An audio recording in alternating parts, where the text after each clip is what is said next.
Hello friends, welcome to the success Kendra. Friends देखिए, आज इस वीडियो में हम लोग बिहार पुलिस कांस्टेबल की जो 2023 में 21,391 पदों पर वैकेंसी आई हुई है, उसके लिए आज से हम लोग एक नई शुरुआत कर रहे हैं।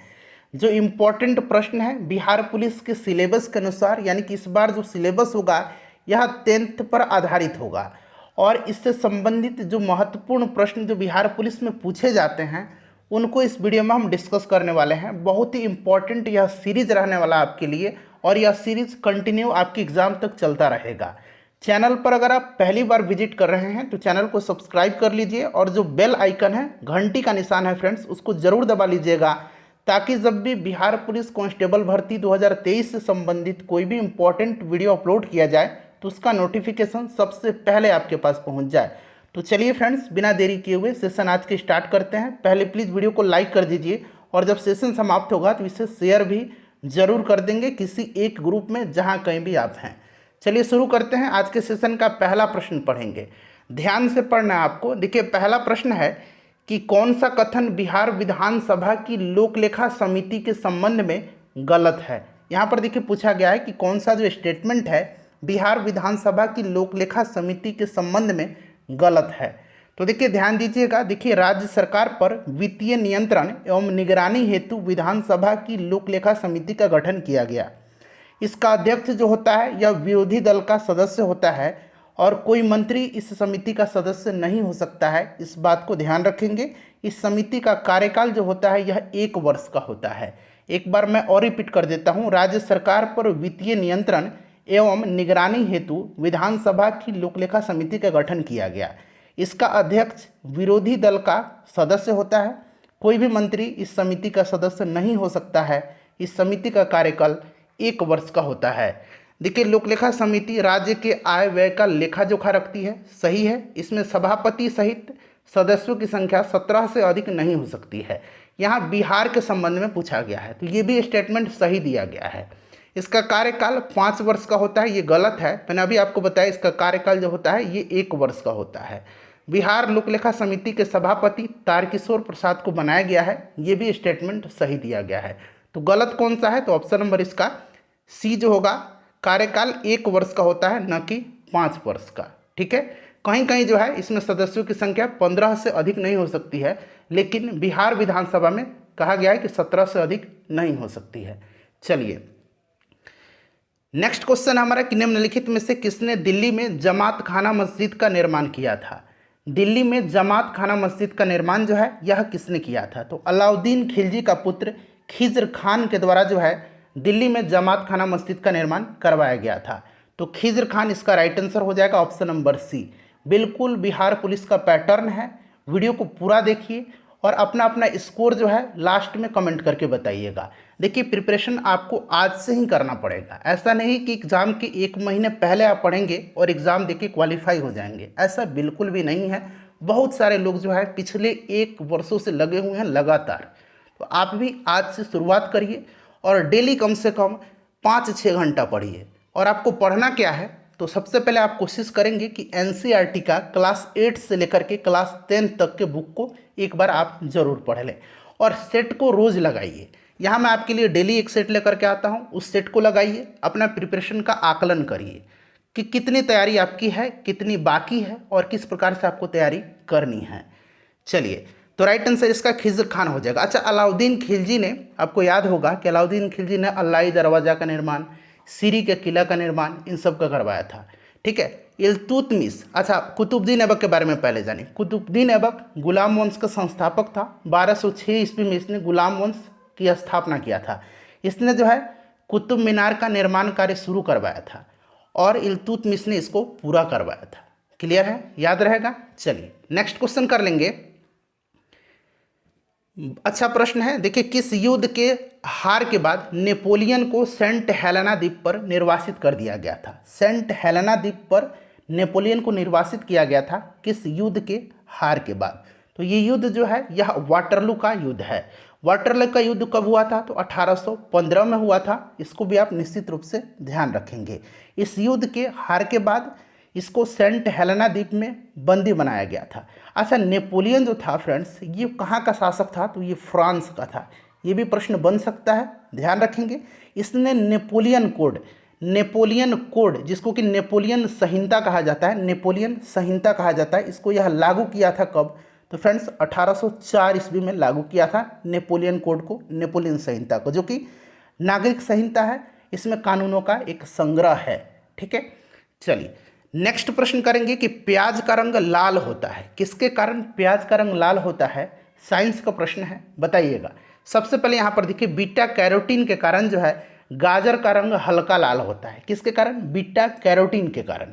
एंथोसाइनिन के कारण जो है प्याज का रंग लाल होता है, option number B right answer हो जाएगा। लाइकोपिन जो है यह टमाटर में पाया जाता है, टमाटर का रंग लाल लाइकोपिन के कारण होता है। और कैप्सेसिन के कारण जो है मिर्च तीखापन होता है, मिर्च में तीक्ष्णता जो पाई जाती है, तीक्ष्णता किसके कारण से? तो कैप्सेसिन के कारण। ये भी प्रश्न बनता है, ध्यान रखेंगे। चलिए अगला प्रश्न करेंगे कि India state of forest cover report 2021 के अनुसार भारत में भौगोलिक क्षेत्रफल का प्रतिशत, यहाँ देखिए प्रतिशत में पूछा गया है कि किस राज्य में वन आच्छादित क्षेत्र द्वितीय अधिकतम है। तो देखिए ये जो फॉरेस्ट कवर रिपोर्ट है 2021, इसके अनुसार अगर हम बात करें तो भौगोलिक क्षेत्रफल का प्रतिशत में अगर पूछा जाए कि सबसे ज़्यादा वन आच्छादित क्षेत्र वाला राज्य कौन सा है, तो यह राज्य जो है आपको ध्यान रखना है कौन सा राज्य है, तो मिजोरम है। यहाँ पर द्वितीय स्थान पूछा गया है, तो द्वितीय नंबर पर जो है ये अरुणाचल प्रदेश है। क्लियर है? अगर इस प्रकार से प्रश्न पूछता है यहाँ प्रतिशत न लगा करके सीधे क्षेत्रफल की दृष्टि से कौन सा सबसे बड़ा वन क्षेत्र वाला राज्य है, तो यह राज्य कौन सा है? मध्य प्रदेश है। क्लियर?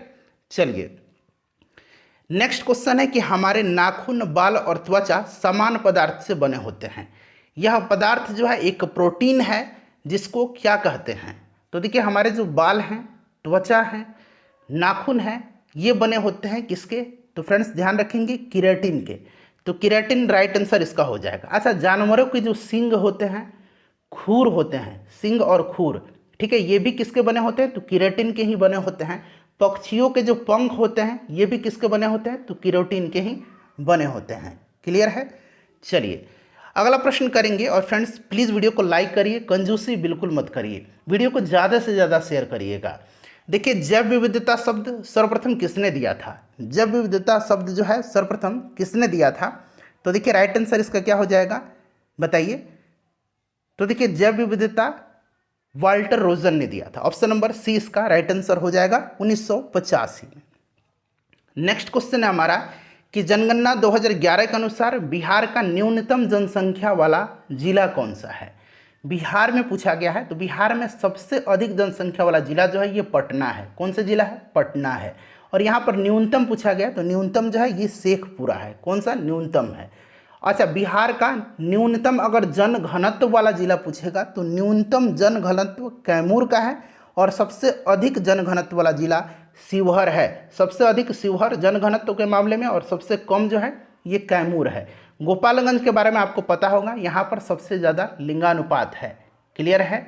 चलिए अगला प्रश्न कर लेंगे कि पूर्वी मध्य रेलवे का मुख्यालय कहाँ पर स्थित है। बहुत ही इंपॉर्टेंट क्वेश्चन है, बहुत लोगों को पता भी होगा, प्रीवियस ईयर में भी यह प्रश्न पूछा जा चुका है, मैंने इसको शामिल भी किया है।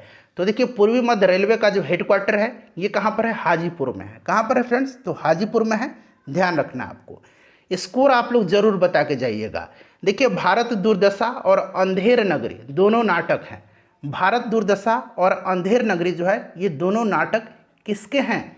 तो ये दोनों नाटक जो हैं यह किसके हैं? तो भारतेंदु हरिश्चंद्र के हैं। किसके? भारतेंदु हरिश्चंद्र के नाटक हैं भारत दुर्दशा और अंधेर नगरी। ये प्रश्न पूछा भी गया है, इसको निश्चित रूप से आप याद रखेंगे।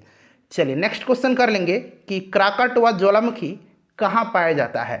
क्राकाटोआ ज्वालामुखी जो है यह पाया कहाँ पर जाता है? तो देखिए क्राकाटोआ जो है यह इंडोनेशिया में पाया जाता है। कहाँ पर? इंडोनेशिया में। अच्छा, इक्वाडोर में आपको पता है कि कोटोपैक्सी पाया जाता है। कौन? कोटोपैक्सी कहाँ पर है? तो इक्वाडोर में है। क्लियर? याद रहेगा आपको। इटली में क्या है? तो इटली में आपको याद रखना है माउंट एटना है, स्ट्राम्बोली है, विसुवियस है। ये तीन ज्वालामुखी आपको याद रखना है। कौन कौन से? माउंट एटना, स्ट्राम्बोली और विसुवियस। ये कहाँ पर है? तो इटली में है। अच्छा, ऑस्ट्रेलिया में जो है ज्वालामुखी नहीं पाया जाता, ऑस्ट्रेलिया महाद्वीप में। क्लियर? चलिए तो आपको याद रखना है क्राकाटोआ ज्वालामुखी कहाँ पर पाया जाता है? तो इंडोनेशिया में। नेक्स्ट क्वेश्चन है कि कौन सा वेद धार्मिक अनुष्ठानों की पद्धतियों का उल्लेख करता है। आपको पता है कि 4 वेद हैं, ठीक है। कौन कौन से? चारों का नाम भी यहाँ पर आपको दिया गया है। ऋग्वेद, उसके बाद देखिए यजुर्वेद, सामवेद और अथर्ववेद। इसमें सबसे जो पुराना वेद है यह ऋग्वेद है, ध्यान रखेंगे। क्लियर?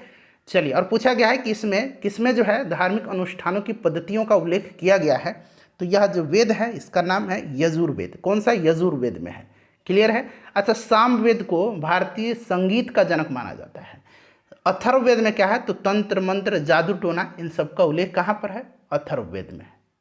चलिए, उसके बाद देखिए पादप कोशिका का कौन सा भाग इसे स्फीति, कठोरता और सुरक्षा प्रदान करता है? बताइए। जो लोग इसका आंसर खुद से देंगे समझिए कि उनकी तैयारी बहुत ही बढ़िया है। देखिए पादप कोशिका का कौन सा भाग इसे स्फीति, कठोरता और सुरक्षा प्रदान करता है? तो यह जो भाग है इसका नाम क्या है पूछा गया। यह भाग है कोशिका रस से भरी रिक्तिकाएं। जो रिक्तिकाएं हैं यही जो है पादप कोशिका को स्फीति, कठोरता और सुरक्षा प्रदान करता है। तो ऑप्शन नंबर इसका सी बिल्कुल करेक्ट आंसर हो जाएगा। अच्छा, राइबोसोम को कोशिका की प्रोटीन फैक्ट्री कहा जाता है। माइटोकॉन्ड्रिया को कोशिका का पावर हाउस कहा जाता है। और एक है लाइजोसोम। लाइजोसोम को जो है कोशिका की आत्महत्या की थैली कहा जाता है। इससे भी प्रश्न बनता है। चलिए, उसके बाद देखिएगा कि 74वें गणतंत्र दिवस परेड में किस राज्य की झांकी को प्रथम पुरस्कार मिला?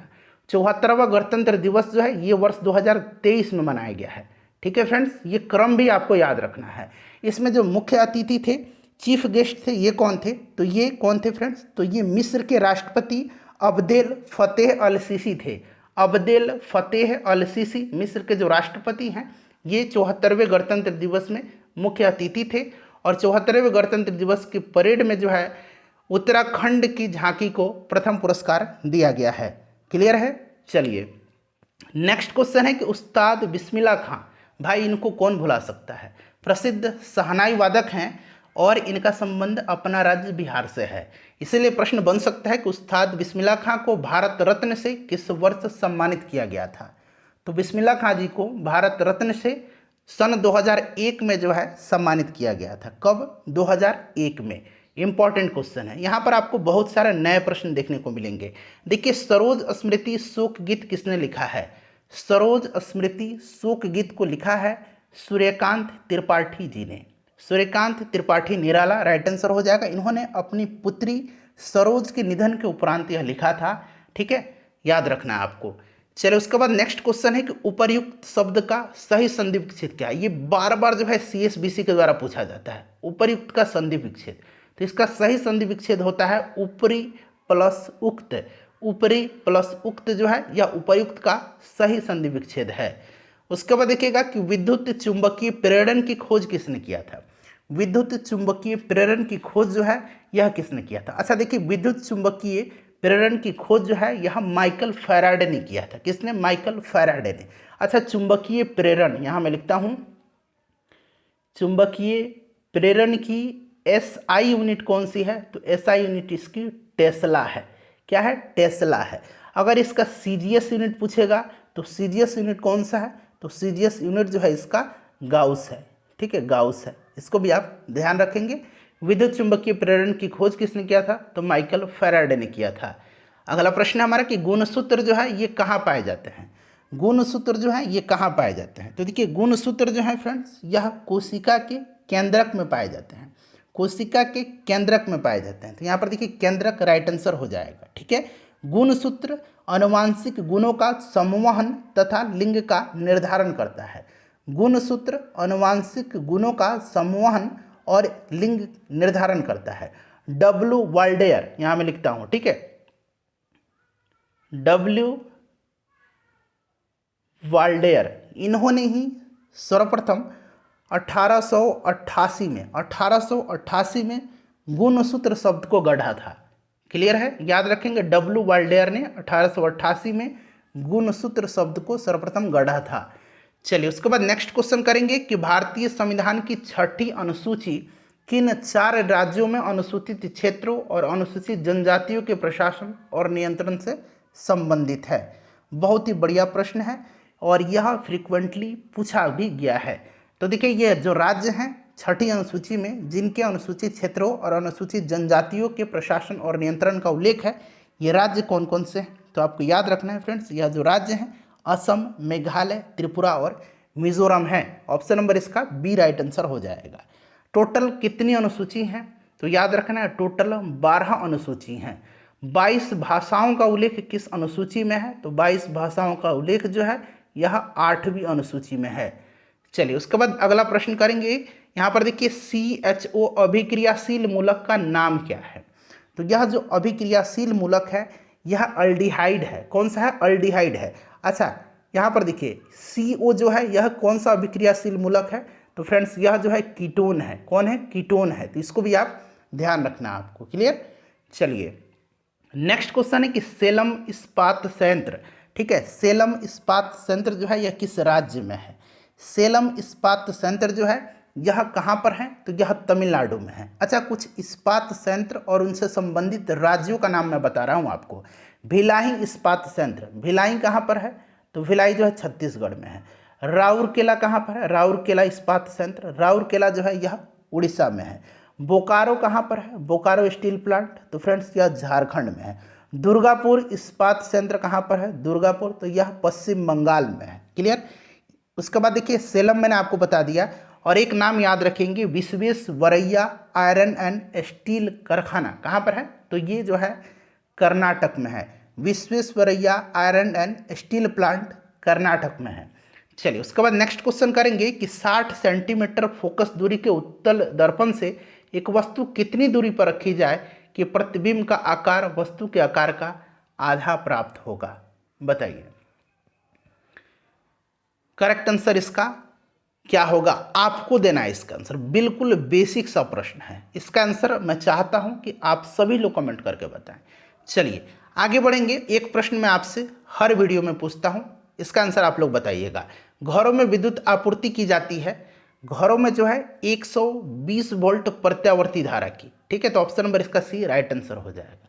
अगर फ्रीक्वेंसी पूछा जाता तो 50 हर्ट्ज, ठीक है, ये भी आप ध्यान रखेंगे। नेक्स्ट है हमारा कि कार्बन की संयोजकता क्या है? अच्छा कार्बन का एटॉमिक नंबर कितना होता है? 6 होता है। इसका विन्यास 2 और 4 होगा, यानी कि इसकी संयोजकता कितनी होगी? 4 होगी। क्लियर है? याद रहेगा आपको। चलिए उसके बाद नेक्स्ट क्वेश्चन करेंगे कि विद्युत धारा की SI यूनिट क्या है? विद्युत धारा की SI यूनिट क्या है? तो विद्युत धारा की SI यूनिट जो है फ्रेंड्स यह क्या है बताइए?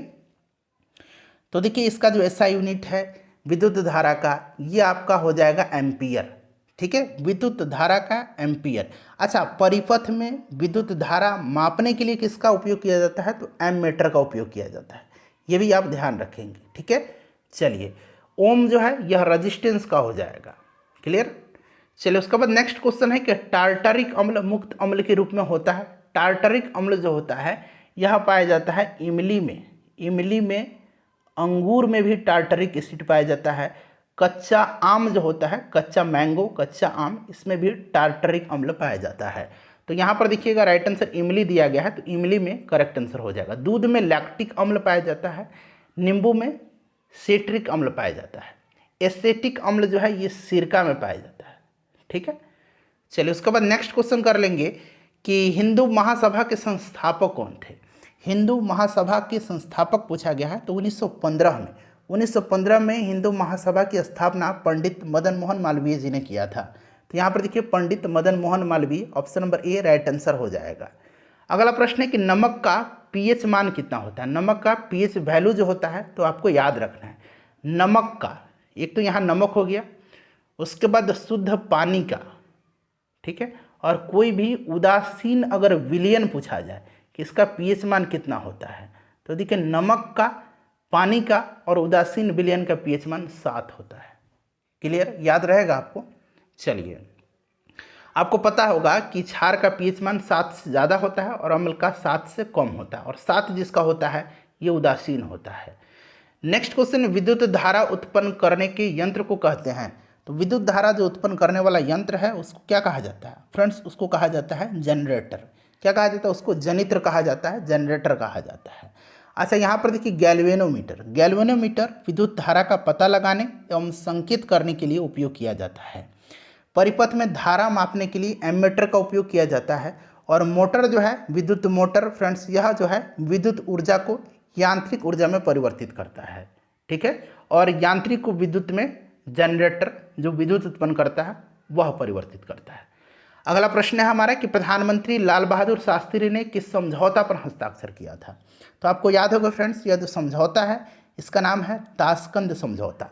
ताशकंद समझौता कब हुआ था? तो 1966 में हुआ था। कब हुआ था? 1966 में हुआ था। यह एक शांति समझौता था और यह समझौता भारत के तत्कालीन प्रधानमंत्री लाल बहादुर शास्त्री तथा पाकिस्तान के तत्कालीन प्रधानमंत्री अयूब खान के मध्य हुआ था। कहाँ पर?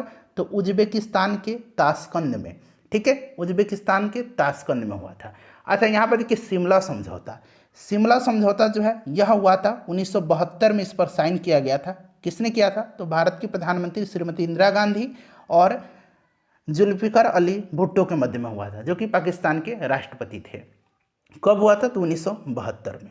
अच्छा, सिंधु जल समझौता कब हुआ था? तो सिंधु नदी समझौता 1960 में हुआ था, ठीक है। 60 में प्रधानमंत्री पंडित जवाहरलाल नेहरू और पाकिस्तान के राष्ट्रपति अयूब खान ने इस पर हस्ताक्षर किया था। सभी पॉइंट्स ध्यान रखेंगे। चलिए अगला प्रश्न कर लेंगे, क्वेश्चन नंबर, हाँ ये हो गया हमारा। चलिए 32 नंबर प्रश्न है कि भारत के नियंत्रक एवं महालेखा परीक्षक की नियुक्ति कौन करता है। अच्छा, वर्तमान में भारत के नियंत्रक एवं महालेखा परीक्षक कौन है? तो गिरीश चंद्र मुर्मू हैं। गिरीश चंद्र मुर्मू हैं, याद रखेंगे। और लेखा जो ये भारत के नियंत्रक और महालेखा परीक्षक हैं, इनकी नियुक्ति राष्ट्रपति के द्वारा की जाती है। चलिए, मीथेन में हाइड्रोजन और कार्बन की परमाणु संख्याओं का अनुपात। मीथेन का फॉर्मूला CH4 होता है। अगर ये आपको पता है तो आप इजीली इसको निकाल सकते हैं। यहाँ पर देखिए हाइड्रोजन पूछा गया, हाइड्रोजन का कितना है? 4 है। और यहाँ पर कार्बन कितना है? 1 है। तो इन्हीं की जो परमाणु संख्या है उनका अनुपात पूछा गया है, ठीक है। अब यहाँ पर देखिए परमाणु संख्या का, तो हाइड्रोजन का 1 होता है परमाणु संख्या और कार्बन का कितना होता है? 4 होता है ना। चलिए अब यहाँ पर देखिएगा तो कार्बन का 4 नहीं होता है, कार्बन का 6 होता है। मैंने अभी आपको बताया भी था कार्बन की संयोजकता, तो यहाँ पर 6 कर लीजिए। तो अब ये 4:6 हो जाएगा। तो 2 दूना 4, 2 तिहाई 6 होगा। तो अनुपात जो होगा ये 2:3 होगा। तो यहाँ पर देखिए 2:3 नहीं दिया गया, 2:3 इसका आंसर होना चाहिए। ऐसे पूछता कि मीथेन में हाइड्रोजन और कार्बन की परमाणु का अनुपात कितना है, तब ये आपका हो जाता है 4 यहाँ पर देखिए हाइड्रोजन 4 और कार्बन 1, तो ये 4:1 होता है। परमाणु संख्याओं का अनुपात पूछा गया, तो संख्याओं का अनुपात अब मैंने आपको बता दिया 4 और 6, तो 2 दूना 4, 2 तिहाई 6, 2:, इसका 3 आंसर होगा। चलो उसके बाद नेक्स्ट क्वेश्चन है कि NCB का पूरा नाम क्या है, फुल फॉर्म पूछा गया। तो इसका पूरा नाम है narcotics control bureau. Narcotics control bureau, ठीक है फ्रेंड्स। इसका हेडक्वार्टर कहाँ पर है? तो नई दिल्ली में है। भारत में GST कितने अंक का होता है? अच्छा, GST भारत में लागू कब हुआ था ये आपको अच्छे तरीके से याद भी होगा। 1 जुलाई 2017 को, 1 जुलाई 2017 को सबसे पहले GST कहाँ लागू किया गया था? तो ये फ्रांस में किया गया था। ये भी आप ध्यान रखेंगे। GST कितने अंक का होता है? तो GST 15 अंक का होता है। चलिए नेक्स्ट क्वेश्चन कर लेंगे कि भक्तमाल रचना किस कवि द्वारा लिखित है। भक्तमाल की जो रचना है यह क्या है? नाभादास। किसने? नाभादास। नाभादास राइट आंसर हो जाएगा। बिहार पुलिस में ये प्रश्न पूछा जा चुका है। चलिए हिंदी साहित्य से प्रश्न पूछा जाता है। पूर्वोत्तर भारत के 7 बहनों में कौन सा राज्य शामिल नहीं है? 7 सिस्टर आपने पढ़ा होगा, ठीक है। तो देखिए 7 सिस्टर में अगर बात करें तो कौन कौन से राज्य आते हैं? अरुणाचल प्रदेश, असम, मणिपुर, मेघालय, मिजोरम, नागालैंड और त्रिपुरा। तो इसमें से सिक्किम नहीं होगा, ठीक है, 7 सिस्टर में। चलिए इसमें से कौन सी चंद्रधर शर्मा गुलेरी की रचना नहीं है? चंद्रधर शर्मा गुलेरी की रचना नहीं है। तो इसमें से देखेंगे उसने कहा था बुद्धू का कांटा, द जयपुर ऑब्जर्वेटरी एंड विलियर्ड्स, ये सभी जो हैं चंद्रधर शर्मा गुलेरी की रचना है। प्रेम पथिक नहीं है। प्रेम पथिक किसकी रचना है? तो प्रेम पथिक जो है फ्रेंड्स यह रचना है जयशंकर प्रसाद की। जयशंकर प्रसाद, याद रखेंगे, जयशंकर प्रसाद की, जयशंकर प्रसाद। चलिए उसके बाद नेक्स्ट क्वेश्चन है कि वायुमंडल की कौन सी परत का उपयोग दूर संचार के लिए किया जाता है? कौन सी परत का उपयोग दूर संचार के लिए किया जाता है? तो यह परत जो है यह आयन मंडल है। आयन मंडल का उपयोग दूर संचार के लिए किया जाता है। सबसे निचली परत क्षोभ मंडल है, ठीक है। चलिए उसके बाद नेक्स्ट क्वेश्चन है हमारा कि पंडित बालकृष्ण भट्ट द्वारा रचित नाटक कौन सा है। अब यहाँ पर थोड़ा सा सुधार करेंगे, यहाँ व्यवहार नहीं, यहाँ पर बना लीजिए बाल विवाह। ठीक है, यहाँ पर बना लीजिए बाल विवाह। क्लियर। अब देखिए भारत दुर्दशा, अभी मैंने आपको बताया था भारत दुर्दशा। आधे अधूरे मोहन राकेश का नाटक है। नहुस जो है यह नाटक किसका है, तो यह गोपाल चंद्र गिरधर दास का है। बाल विवाह जो है ये पंडित बालकृष्ण भट्ट का नाटक है। तो बाल विवाह यहाँ पर होगा, ये मैंने बोलकर टाइप किया तो यहाँ व्यवहार आ गया है, बाल विवाह बना लीजिएगा। चलिए अगला प्रश्न है कि भारत की कौन सी नदी हीराकुंड बांध से संबंधित है। हीराकुंड बांध जो है यह महानदी पर है, उड़ीसा में, आपको याद भी होगा। चलिए उसके बाद नेक्स्ट क्वेश्चन है हमारा कि बिहार में संसदीय सीटों की संख्या कितनी है। संसदीय सीट पूछा गया यानी कि लोकसभा सीट की संख्या, तो ये 40 है। वहीं अगर राज्यसभा पूछता तो राज्यसभा का 16 है, विधानसभा का 243 है, विधान परिषद का 75 है। यह आंकड़ा आपको याद रखना होगा। चलिए यही आंकड़ा बार बार पूछा जाता है घुमा फिरा कर। भारतीय संविधान में समवर्ती सूची किसके संविधान से अपनाई गई है। अब यहाँ पर देखिए समवर्ती सूची और प्रस्तावना की भाषा ये जो है लिया कहाँ से गया है, तो ऑस्ट्रेलिया से। कहाँ से, ऑस्ट्रेलिया से लेकर आए समवर्ती सूची और प्रस्तावना की भाषा। अगर पूछता कि प्रस्तावना कहाँ से लिया गया है, तो प्रस्तावना लिया गया अमेरिका से, और प्रस्तावना की भाषा जो है ये लिया गया है ऑस्ट्रेलिया से। ठीक है, चलो उसके बाद नेक्स्ट क्वेश्चन है कि भारत में उच्च न्यायालयों की संख्या कितनी है। तो अब भारत में टोटल 25 हाई कोर्ट्स हैं, 25 उच्च न्यायालय है, और जो 25वां उच्च न्यायालय है ये आपको याद होगा कि यह अमरावती में स्थित आंध्र प्रदेश का हाई कोर्ट है।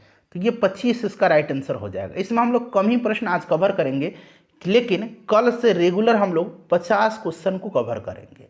फ्रेंड्स वीडियो को शेयर करिएगा, इसको लाइक कर दीजिएगा और सब्सक्राइब कर लीजिए चैनल, बेल आइकन को दबा लीजिए।